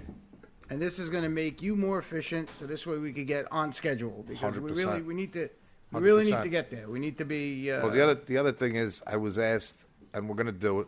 Tom asked to get a packer for some of the locations in town due to the cardboard situation, if you will. So we're going to run packers for certain routes, certain days, depending. When people see 2 trucks, I don't want them to be confused that we're throwing garbage in or they're recycling in a garbage truck. One truck will follow the other truck. One will pick up paper. The other will pick up cold mingle. The amount of volume those trucks can pick up compared to a split packer is significantly different. Yeah, 'cause I mean, significantly. Packing ratio's what, about 3 to 1 on the big ones, on the 3 to McNeilus? 1 and less than 2 on the small ones. Yeah. But you're talking 25 yards versus 33. Thank you, Jenna. So you got, thank you. Oh, look at that! That was fancy, Jenna. Very nice. And I don't know. You want the easel? We can hang it on that? That's paper. Yeah, you don't have cardboard. I don't know if we can hang it on there or not. At least to give you. There's our technology. Paper. Bring it to the table. Thank you. But again, when the residents go on the website, they'll be able to see it. They'll be able to look at the entire map. Yeah, but we don't have a, what do you call it? No. One of the issues that Kristen and Phil's office brought up was certain splits on streets, and most of that would be like East Main Streets, depending on where on what Nah, hamlet you are. Diana, hold on a second. If you close that, right? Yep. And it's on your desktop. I see it on the bottom left. Yep. Right click on it. There you go. Now you could at least zoom in a little and zoom out because you're in Acrobat now. Now that you got that, Brian, we got Yeah. it figured out. That's all right. At least now he might be able to It's look still, at that. it's still long, so it's just going to be. Yeah. All right. I have a reference, and if you want, I can either move over with the mic or point and yell real loud. Your choice. Stand in the corner. Stand and point, he said. Just stand there and point. You're good. Call me baby. No, you got to stay there and point. Sorry. Long arms. If you go down to the bottom Bottom of the map. of the map, keep going, bottom corner section box, you see the color chart. Bottom right. Down here? Right there. Right there. There's your color chart. Those are your 4 days a week that the routes go. Which section? They're overlaid in the zone sections that the town uses for bulk pickup and R&R, whatever they do. You want to give the colors out? You can just read it right off of the map right there. Yeah, so Monday would be green section. If you want to go back down.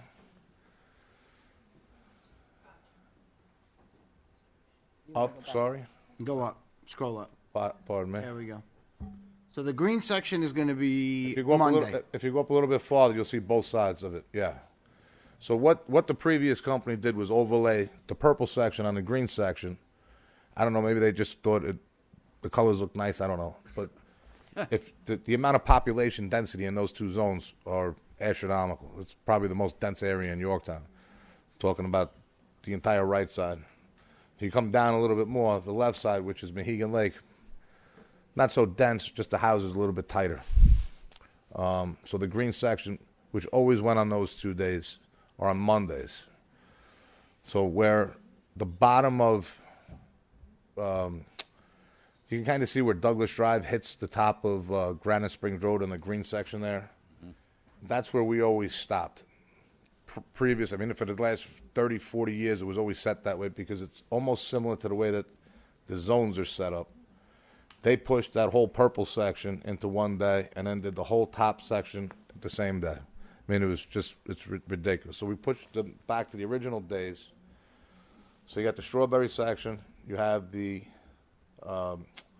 Junior Lake section, Sparkle Lake section, if you will, and they kind of merge all at the end of the day, Mohegan Lake and the condos. That way we can have go back to Old Yorktown Village requested it, Villas on the Lake requested it, dumpsters for the cardboard just because of the volume. I'm looking at it, just the amount of time that it takes my guys to actually unload the toters as opposed to dumping the containers with the quick tips makes it a lot easier. So we're going to swap those out once we get the Packer trucks in. It'll be about 2 weeks. All right, so that brings me to my next point. I'm sorry, go ahead. I don't want to cut you off. Keep going with your section. I was going to say, if your question is when I'd like to start, this February 27th. You'd which like would be to- 2 weeks from today. You'd like to or be 2 weeks from yesterday. You'd like to be in action with these zones for 100%. recycling only. Recycling only. Okay, and you want to go live February 27th. Is that Correct. accurate? Correct. Okay. And And the- so that means we'd have to get this what? We'd have to get it approved and it needs a resolution, right? Well, we kind of went over this, like I kind of gave you the time last time, but we were Yeah. just waiting on the date on how we could. I told you guys 2 weeks. I did it in 22 hours. It took me a long time. Stayed up and did it. But in any event, the other zones, if you look at the amount of volume, because again, what you're looking at is that purple zone is actually done by 2 separate trucks. The green zones will be done again by 2 separate trucks. So every zone, the orange zone, 2 separate trucks. So it's not one truck that goes through that zone. So in which case we have 1 split packer and 2 packer trucks running through each zone. So you have, let's say, that black map, the line that comes down, which is probably the Taconic, cuts through Wildwood. So you have orange on the bottom, orange on the top. 1 truck will do the top section, 1 truck will do the bottom section. And this will also help with putting you back on track with garbage pickup, right? Because this is going to make everything. Yeah, because what happens is we started pushing with the garbage just to collect the recyclables to make everything time efficient. And again, if you look at the map, the only changes are the green and the purple. The orange section and the yellow section are exactly the same. Nothing changes. So the whole middle of the map and the whole bottom of the map, this stays, and everything stays the same. Okay. So then we get continuity back to the existing routes. What do you think? Looks like it'll work. We're hoping that this will help you help us, as I said before. Well, you like know? we're gonna like I said, you asked, we're gonna supply the extra trucks. Great. And that way, like when we go into like a Jefferson Village, instead of taking 2.5 hours, it takes an hour and a half. Okay. Because we're going with 2 packer trucks. One does the bottles, one does the cans. We're out of there. It's not the garbage. Garbage takes a little bit longer because a lot more volume. But and again, I just ask for people's understanding that like when it's windy out, we have to start somewhere, we have to finish somewhere, and unless you secure your recyclables, they're going to blow all over the street. And I'm not Mother Nature. I don't really. I try not to. We try to collect as much as we can. So if they can just be a little bit more tidy with it, especially when it's just, adverse conditions, if you will, I think that'll help in certain situations where there's been some issues. All right. What I normally do is put my cardboard tote on top of my bottles so they don't, my plastic bottles don't fly out. Technically, you're supposed to paper in one basket, recyclables in another. It's called source separation recycling. No, but I put the tote on top to I hold understand. stuff down. Yeah. Some people use a rock. It's fine. We'll put the rock back. We don't keep it. So we want to start this on the 27th. Correct. Okay, that gives you 14 days to get everything in line, get your door hangers put on. This will get put on the website for R&R. For Friday, hopefully, yep. And on your website? I can get that done, yes. Okay. This way people can look at that and get it squared away in their own minds on when they're going to get picked up. So the garbage stays the same. Garbage stays the same. I'll reiterate 100 times, 100%. Garbage stays Nothing is the going to same. change with the garbage at all. This is strictly just to change to certain zones that were changed originally 2 years ago to go back to where they were with recycling only. Okay. Nothing to do with garbage. The only thing I may add, if you see an area like, let's just use, I'm going to use the southern part of Yorktown, 134, for example. It looks like there's a lot. It's just driving. There's not that many houses down below. There's a lot of driving. So geographically, it looks like we're all over the place, but there's not that many houses down there. So if you look and you see that, let's say, I don't want to call the judge out, but I think it's one of those streets down there. Yeah. Starts with a girl's name. If it's not highlighted and you see it in that particular zone, let's say zone 2. Yep. Just know we're coming on that particular day. It may not be highlighted. It's maybe something I oversaw, or I'm not. It's probably something I oversaw. So okay, overlooked. Apologize. So in any event, if you happen to see it in the green zone, it's by Junior Lake, and it's like Maple Hill Street or something, and I didn't highlight it, you're getting picked up on that day. Okay, so that's it in sum and substance on how you're going to get this done. The other issue that I've been getting calls in the office about is the time.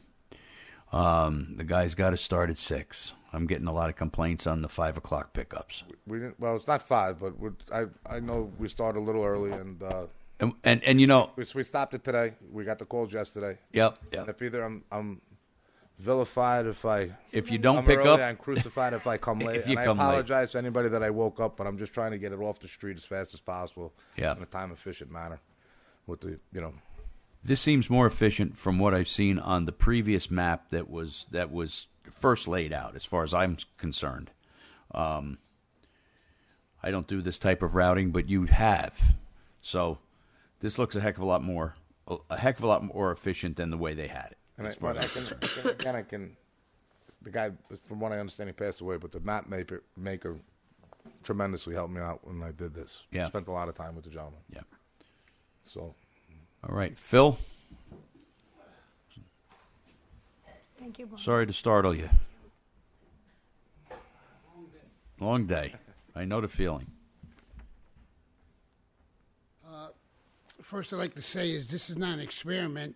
All Brian's doing is putting it back the way he serviced Yorktown years ago. So it's more efficient for him.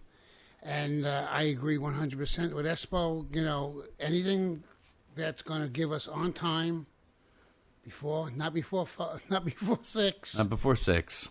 And but we've been it's been a market improvement since the last time we were here. Yeah. Because you know what happens? I think before 6 o'clock, people either put them out beforehand or they don't put them out till just about 6 a.m. and then you end up missing streets and have to send trucks back. You get it. I don't have to tell you what to do. You've been picking up garbage a long time. What we will do is, I don't have this yet to put on a computer, so I'll have my office get a copy of this to put on a website. But what we also do is, because my office has been working with Brian, we actually do it by street names. So in other words, is you have the map, but if you live on Chen Court, you look up Chen Court, and Chen Court will tell you section whatever. Your trash is Monday, Thursday. Your recycling is on Friday. It tells you all that. All you have to do is look up your street, and it gives you trash Because I've seen a lot of times on social media, they're talking about sections. And, Yeah. No, we don't service by sections. Service by okay, street. so all you got to do is you go to my website, look up your street. It'll tell you when your trash is, and it'll tell you when your recycling is. I'm on it Okay. right now. It'll tell you- it'll tell you the does day? also tell you, Yes, it tells you the it does date. tell I'm you on it right now. section Tells you for recycling. bulk pickup. Bulk pickup, It's a little confusing. that's another section They're changing it now. on the website. In other words, if you're looking Oh, no, for your it's all trash, on one. no, well, it'll tell you what section it is. But if you look and you look at your street, it's going to give you everything right there. So a simple question. So in answer to Brian, he said if he overlooks something, we could send everybody to your website, and they type in whatever street they live on, and you're going to tell them that they are garbage is on Monday and recycling is on Thursday, whatever it is. Yes. Okay. All right. So we're going to have to incorporate that because I think that's a very valuable piece of information. It's going to cut down a lot of questions. We were waiting for the resolution. When the resolution comes, then we will work on our website. Okay. My office, the woman in my office, oversees all this. Kristen. You know her? It's not Christian. It's Kristen. What is this, a comedy team? All right. Anyway, she already has everything laid out. It's only a matter of punching into the computer. Okay. She did all the streets by street name based on the old what they pulled and what they didn't pull, and she did a tremendous job on putting the streets up. So to the residents out there, check They can check the competition they can check carding they can check website. for the They, map. competitive carding website. They can check R&R website. Compare them. If you have any questions, call competitive carding. They'll be able to tell you exactly when they're going to be there. Exactly the day they're going to be there, not the time. And we'll have information. We could put stuff on the town site. We can put it on the town site. The town Cross-reference. Facebook page. We'll get our Facebook pages humming on where to go and what to do. And I think if we all coordinate and have one message that we're putting up on Facebook and social media, it'll be less confusing to people if we're all saying the same exact thing in the same exact way. Okay, but so now as far as timing, Mr. Supervisor, it's he wants to go live on the 27th. It's 14 days. That's 14 days. Assuming we pass the reso tonight, it's 14 days. That's the conundrum. We can. John, do we need a resolution for this?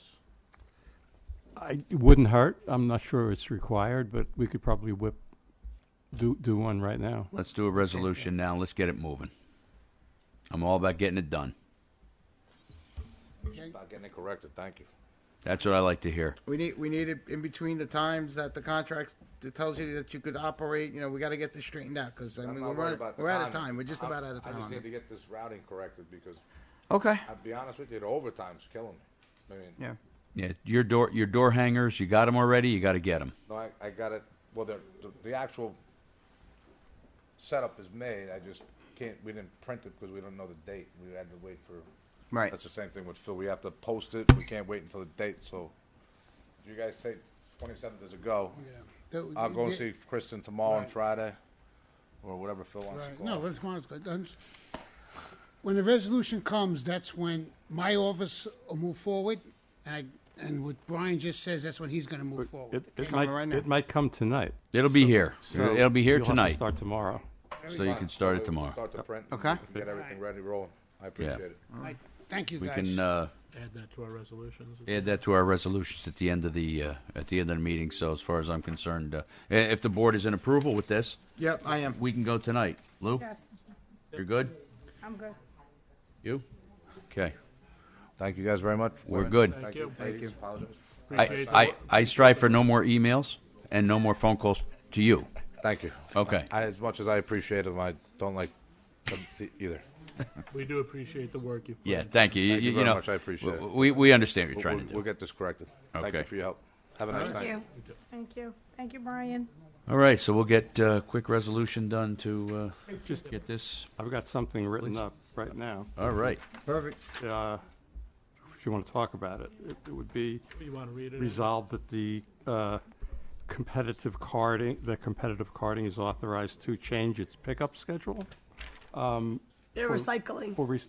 Its pickup schedule for recycling, right? Yep. Exactly, from households, and then as indicated in the presentation tonight, and is the town board going to put this on the website, on its website? Yes. So Oh, you mean the resolution or the no, the actual this the actual the map that he Yes. was showing. Yes. So then you could say as indicated in tonight's presentation, and as will be posted on the town board's website. Yeah, town board. So moved. We should also put the date in, though, authorized to change its pickup schedule for recycling as of February 27th. 27th? Yeah. Yeah, effective Okay. February 27th. So, want me to read that? Sure. Back? Why don't you just read that and then we'll.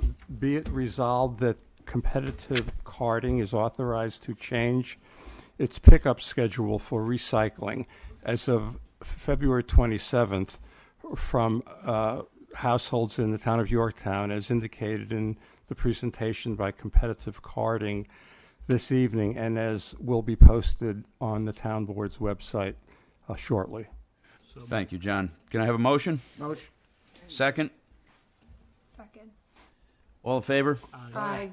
Opposed? Motion carries. In Italian, they say "speriamo." Speriamo. Let's hope. All right. Okay, we're going to move on to Police Department and Courthouse Plaza. Dan Ciarcia. Hi, Dan. How are you? Good evening, Dan. How are you? Sight impaired? You're a funny guy.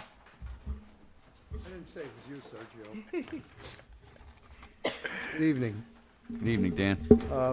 So we started on this, I guess, at some point last year. I guess the impetus to do this was really the condition of the courthouse, notably the pavers that had shifted and the condition of the concrete steps. So based upon that, that was the main objective. But this was an opportunity to sort of do some upgrades. There's a lot of stuff that could be tweaked, and the plan you're looking at there sort of accomplishes that. Up on the screen, what you can see is some of those green areas were there already. Those would be the ones in front of the police station are essentially unchanged. We took out the pavers between the, basically as you face the courthouse to the left, since it seemed like that area didn't serve any purpose. So we were showing it green. We could do some additional landscaping there. But one of the important things I think came out of it was really we modified the handicap parking, which was really not a very good configuration. People basically had to roll up. There isn't even a sidewalk. They basically, sort of had they had to go up the hill and around and come over. So we've now providing 3 handicap spots on the uphill side of the courthouse. And given where it is as parking spots now, we've also put some bollards in so we don't have any of those car crashing into the building stories. Yeah, that wouldn't be good. Yeah, so we wanted to the extent we could accomplish that. One of the things we did too is there's 2 tiers of stairs. The lower tier, which is the shorter one, we're basically going to replace in kind. I think we were also going to do that with a bluestone tread, so it's more robust to the when exposed to all the de-icing chemicals. The concrete sort of takes a beating on that, so we thought that would be a good thing to do. The upper tier we shortened up a little bit. So if you kind of go around the horn, we chopped off the piece where I'm showing that new green area to the left, and replacing that with a sort of a wall planter detail. So there'll be plants in that, and likewise we did the same on the other side. We removing some of the steps, and we're putting in a retaining wall / planter to compensate for the grade differential, because basically, whether you're walking or handicapped or you're coming from the high end, you'll follow one path to enter the courthouse, and then the other path will get you to the police station, which is a couple of steps down from the courthouse elevation. As far as the pavers themselves, in looking at those, they've really survived very well. They were good quality clay brick with a glaze on it. So our intent is to take them out, reset them again, but we'll have plenty left over because we're going to remove them from a couple of areas. One of the notable areas is that blue shaded area. That's all pavers now, except for where it transitions to the concrete sidewalk. But that's sort of taken a beating over the years, and it sort of makes sense that we'll make that concrete. Likewise, in those areas, we're replacing curbs. The curbs are not in great shape, so we're going to handle that. We also took out, but then after talking to the chief, we realized that there's a pullover area which really is intended for prisoner drop-offs. So we brought that back. So that's why you see that sort of widening of the drive area downhill from where the handicap spots are located. For the most part, the lighting is in disrepair. So we want to, there was uplighting to light the face of the building as well as some light fixtures that are embedded in the walls. So those really need to be, again, they're in bad shape. Some of them aren't working at all. So we want to take care of that. Now, the planters we're using are going to have a stone face on them. And what we want to do is we're going to keep the one retaining wall. There's a bare concrete retaining wall that you can see there's like a green strip. This would be like by the prisoner drop-off area. So we put a little grass strip in there to do some landscaping, but we're also going to put a stone face on that to match the new planters, and just try and have a real attractive look to these walls. One of the other things that we're going to incorporate into it is the naming of the plaza over after Kenneth Sergel. Scroy, yeah. Scroy, thank you. That will, we incorporate and, we'll work with however that's going to be done and try and incorporate it into the whatever we're doing. And one of the other nagging problems we're going to address on this is the leaks in the tunnel that connect the courthouse to the PD. So we're going to excavate that, put some new drainage in, put some sealing on it.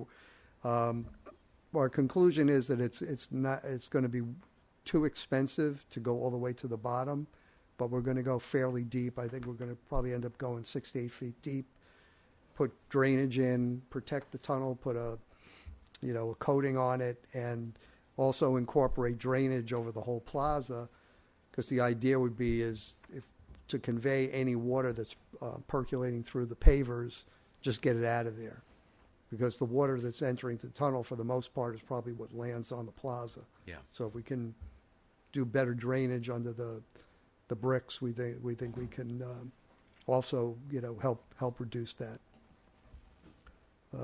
So I think that's pretty much the program of what we're up to. And I guess the other question you're going to ask me is, Dan, when are you going to do this? Why would you think I would ask that? That was my question. Okay. Mary, would you ask that question, please, Mary? When are you going to do this? What's your ETA?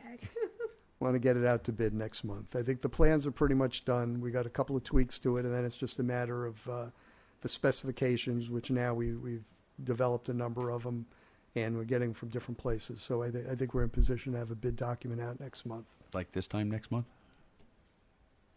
Just say yes. I was going to say, yes, of course. To hold you to that, Dan.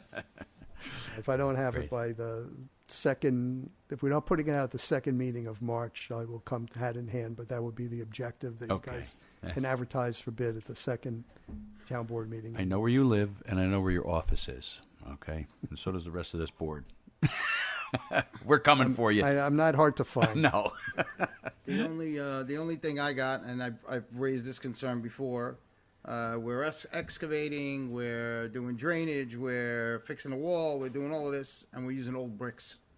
You know, for me, for the amount of area, and I know you said that the bricks are good quality, and they make new good quality bricks, and it probably wouldn't add much to the project.